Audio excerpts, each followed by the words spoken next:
next question comes from Dennis, and he is writing to us also here in New York, and he wants to know, how do you figure out what is the best career path for you when there's so many things that you love to do? Dennis, this is such a great question, and I, again, get this a lot from my coaching clients, where people may have, a job that pays their bills, but then they have all of these ideas. They have all of these things that they're passionate about that they want to explore, and a lot of times I work with clients that maybe have gone down a lot of those roads. I'll get a resume or a new career coaching client, and I'll look, and there'll be a lot of transition and a lot of jumping around, and yes, that is one way to figure out what your passions are and what you're best suited for. But I also have a lot of tools that I can help share with you to figure that out first. So you've heard the saying, don't quit your day job. Well, there's a lot to that. And I don't believe that people should give up what is providing the lifestyle that will allow them to be creative and passionate just to follow their dreams. I believe in doing whatever it takes, don't get me wrong, but that's a very big difference there. So the first thing, Dennis, that I would have you do, and any viewer that is feeling the same way and having the same curiosity, is to identify what I call your soul sentence. And your soul sentence is really your personal mission statement. It's something that rings true to you at your core. And so I'll share mine with you. I created mine about 20 years ago at a Tony Robbins seminar. Can't believe it's been that long. But I truly embody this, and I use it each and every day. And mine is, the purpose of my life is to have passion, health, and happiness, and to spread love and joy to others. So when I think about all of the different career transitions I've had, relationships I've had, businesses I've started, moves I've made over the last 20 years, when I look back, and if anything aligned perfectly with my soul sentence, it was the right thing to do. And if it didn't, it was always a disaster. And so I'll give you a very specific example. As many of you know, I talk about my history a lot, and I worked for Tony Robbins for many, many years, and I toured around the world. I did production, I did coaching, and then I left and I went to another global training company where I was the head of production. And I thought that this was my ideal job. I mean, I was passionate about it. It was in personal development, which made me happy.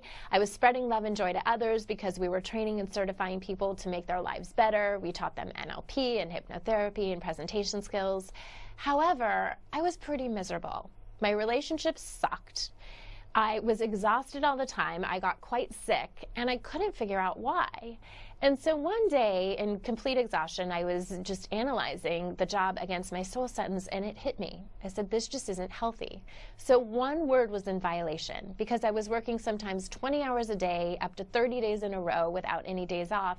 It was completely throwing my life off kilter.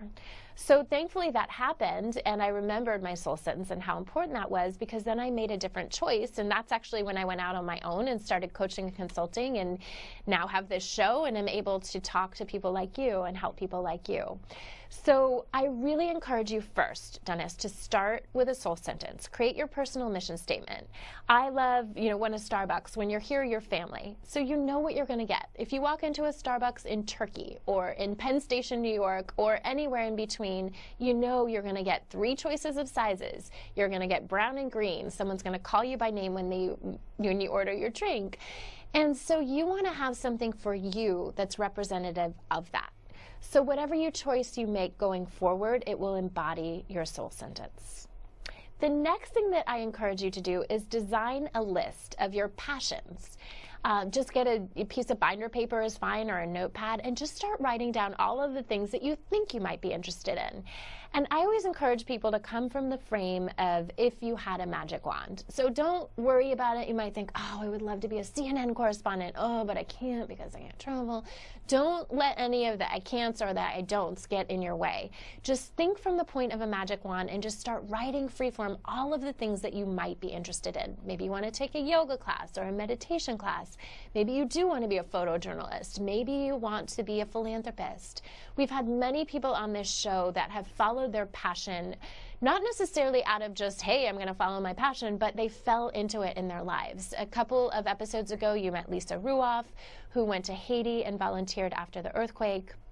And then just on a simple walk, reflecting on her day out by herself, she decided that she wanted to start a company leading philanthropic trips to places like Haiti that were devastated by national disasters. Fast forward a few years, she now is a global philanthropist with a very successful and thriving business leading tours all over the world.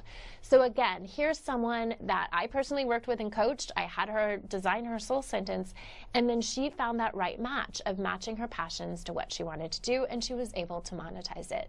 So by having this list, you know all the things that you're curious about, and then as you're working your day job, just start ticking through your list one by one. Maybe take one a week, go to a yoga class, maybe you have a wine tasting class on there, a salsa dance, and just start identifying what are the things that you like about it, what else would you like to see. And then from there, you can fact find and you can figure out the traits that are most important to you, as well as the other jobs that you've had, and take the information from that. And then you can identify the perfect career for you and make a choice from that place. It's such a more empowered choice to make than jumping into something and then 6 months later realizing that wasn't the right thing for you. A lot of times people tease me because I do have 10 different certifications, and thankfully I got most of those in a period of time when I was in that place. But what I've learned now going forward is that it's so much more successful and empowering to choose when you know the right path for you. So that's my advice to anyone watching that has questions on how to choose a career or a lifestyle or anything that really suits their passions.